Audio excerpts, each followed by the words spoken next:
விருதுநகர் மாவட்டம் ஸ்ரீவில்லிபுத்தூர் அருகே கூலி தொழிலாளியை கொலை செய்து கண்மாயில் வீசிய வழக்கில் அண்ணன் தம்பியை போலீசார் கைது செய்தனர். தாயை கேலி கிண்டல் செய்த ஆத்திரத்தில் மகன்கள் கொலைபாதக செயலில் ஈடுபட்டுள்ளனர். நடந்தது என்ன? விருதுநகர் மாவட்டம் வடமலைக்குறிச்சி பகுதியில் உள்ள கண்மாயில் கடந்த 20ஆம் தேதி துர்நாற்று வீசி இருக்கிறது. அந்த வழியாக சென்றவர்கள் கண்மாயில் இறங்கி பார்த்தபோது ஆண் ஒருவரின் உடல் அழுகிய நிலையில் கடந்திருக்கிறது. இதைக் கண்டு அதிர்ச்சி அடைந்தவர்கள் உடனே போலீசாருக்கு தகவல் தெரிவித்திருக்கின்றனர். சம்பவ இடத்துக்கு வந்த போலீசார் விசாரணையை தொடங்கினர். இறந்து கிடந்தவர் ஐயம்பட்டியைச் சேர்ந்த 50 வயதான கூலி தொழிலாளி குருசாமி என்பது விசாரணையில் தெரிய வந்தது. ஆனால் உடலில் ஒட்டு துணி கூட இல்லாமல் முகம் வீங்கிய நிலையில் உடல் கிடந்ததால் போலீசாருக்கு சந்தேகம் எழுந்தது. உடனே கைரேகை நிபுணர்கள் மற்றும் தடயவியல் துறையினர் வரவழைக்கப்பட்டு தடயங்கள் சேகரிக்கப்பட்டன.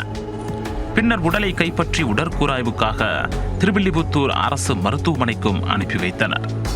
இது கொலையா அல்லது தற்கொலையா என பல்வேறு கோணங்களில் காவல்துறையினர் வழக்கு பதிவு செய்து விசாரணையை தீவிரப்படுத்தினர்.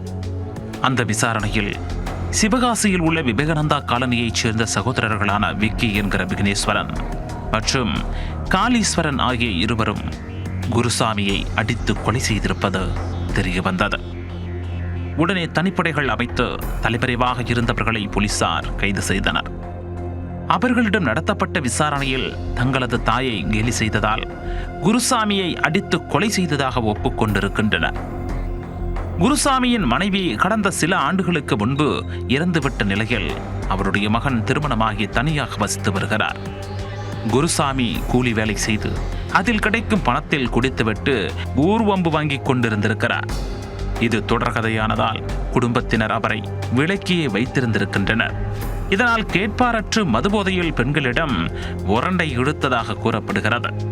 இந்த சூழலில்தான் பெண் ஒருவரை கிண்டல் செய்து வம்பிழுத்ததால் அவரின் மகன்கள் இருவரும் சேர்ந்து குருசாமியை அடித்தே கொலை செய்து கண்மாயில் வீசியிருப்பது விசாரணையில் தெரிய வந்திருக்கிறது.